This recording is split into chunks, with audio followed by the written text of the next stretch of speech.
Les enjeux sont très importants autour du tourisme. D'une part, c'est 8% de l'économie du territoire. Le deuxième enjeu, c'est que le tourisme, aujourd'hui, représente 11% des émissions de gaz à effet de serre sur le territoire et en général. Penser à faire du démarketing au niveau touristique, ça paraît quand même un peu insensé. Il y a vraiment une volonté de faire un tourisme qualitatif et c'est essentiel.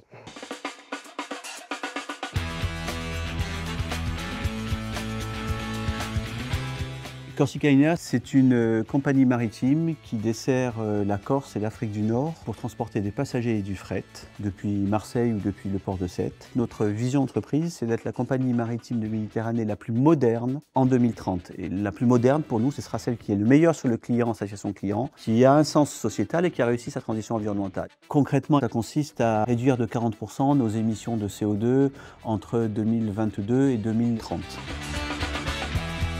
L'objectif de notre chantier d'insertion, il est d'être un tremplin vers l'emploi. On forme les gens à la maçonnerie du bâti ancien, on les amène à travailler sur ce support, qui est ce support exigeant de restauration de patrimoine historique. On s'est adossé à une association Terre Agir qui déploie le label Clé Verte. À 5 ans du début du programme, donc on a aujourd'hui 50% du parc hôtelier de Marseille qui est labellisé. Et en 2025, on a économisé 5,5 millions de litres d'eau sur le territoire chaque mois grâce à ce programme de labellisation. La station des Ors a vu le jour dans les années 60. L'électricité, on essaye de la consommer de la meilleure des façons. On a justement pas mal d'actions qui permettent notamment de moduler la vitesse des appareils de remontée mécanique pour essayer de consommer moins.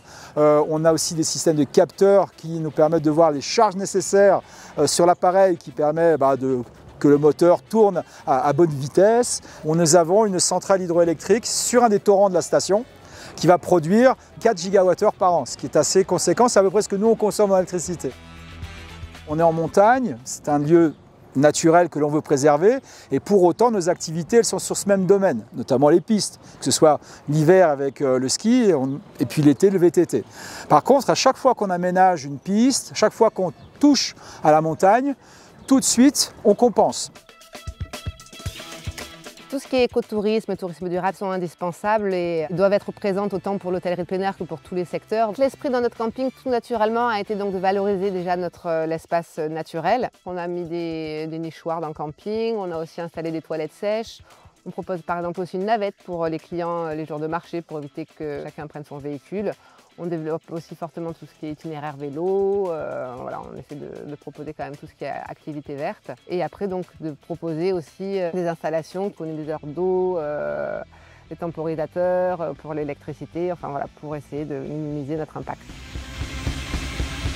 Il y a beaucoup d'initiatives qui sortent, parfois qui nécessitent d'être voilà, peut-être mieux corrélées. Je pense qu'il y a une vraie réflexion et une vraie prise de conscience qui est très forte et qui va sans aucun doute amener à des pivotages aussi de certains business models, de certaines activités sur ce territoire-là.